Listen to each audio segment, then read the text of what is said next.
Hey, what's going on? Shane with the 5 to 9 Creator. Today, I'm going to show you how to export your videos and even your audio in CapCut for PC. So let's go ahead and get right into it. All right, let's pretend that this video is something I'm finished with and I want to export it. What do I need to do? The very first thing you have to do is you have to go up to the top right where it says export. You're going to click that and you're going to get this little pop-up box, and we're going to go over each and every one of these so you know exactly what settings you need to export your video with. So the very first thing you want to do is title your project. I'm just going to put my example. And then the next is, where do you want the file to go when it's done being exported? Now I have a specific file that I like to keep all of my videos that I export to and upload to YouTube or upload to TikTok and other social media platforms. I would highly recommend that you have the same, a little dedicated folder for all of your final videos so you know exactly where they are. So once you select that, we're coming down here where it says video exporting. And the very first thing that you're going to see is resolution. Now you can only export your video to the highest resolution that you recorded in. So if you recorded in 1080p, you can't export to 4K because that's not how it works. You're just going to end up with a bigger file size, but not a better quality video. So only export at the highest level that you can that you recorded at. So this video was recorded at 1080p, so I'm going to export it at 1080p.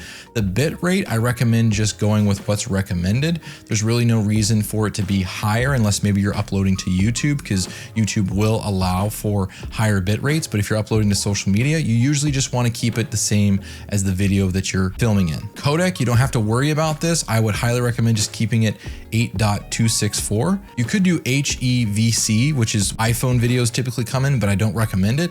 And then I've never used AV1 because the files are usually too compressed. So I just stick with H.624. All right, format, if you want it MP4 or MOV, I really don't think there's much of a difference. I have never heard anyone say that there's much of a difference between these two. So I always just go with MP4. And then frame rate, I really just recommend that you keep it at the same frame rate as your footage. So in this case, for me, my footage was filmed at 30 frames per second. So I'm going to keep it at 30 frames per second. And then if I wanted to add a cover, I could, but in most cases, I don't use this. So I don't really think that much about it or worry about it. But it is something you could do, and maybe we'll save that for a different video. All right, at the very end, you're gonna see this export audio. If you also wanna export just the audio, or maybe you don't even wanna export the video, but you just wanna export the audio in the case of like maybe a podcast or something, you could click this little box where it says export audio, and then you can choose the format. You either want MP3, WAV, or AAC. I usually just stick with MP3 because it's a smaller file size and it's easily read by pretty much every single audio streaming service. So I'm just going to click MP3, and then if I hit export,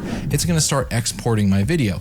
Now, wherever you chose to keep your file, if you decide to do export audio and export video, it's going to give you two different files, just an audio file and the video file. So it's really simple to use. Those are the settings that I would recommend doing. All right, so that's my video on the export settings that you want when you export a video in CapCut for PC. If you like this video, don't forget to give it a thumbs up. If you want to see more videos just like this, make sure you subscribe. And if there's anything else you want me to make a video on, put it in the comment section down below. Thanks a ton for watching this video. I'll see you in a future video.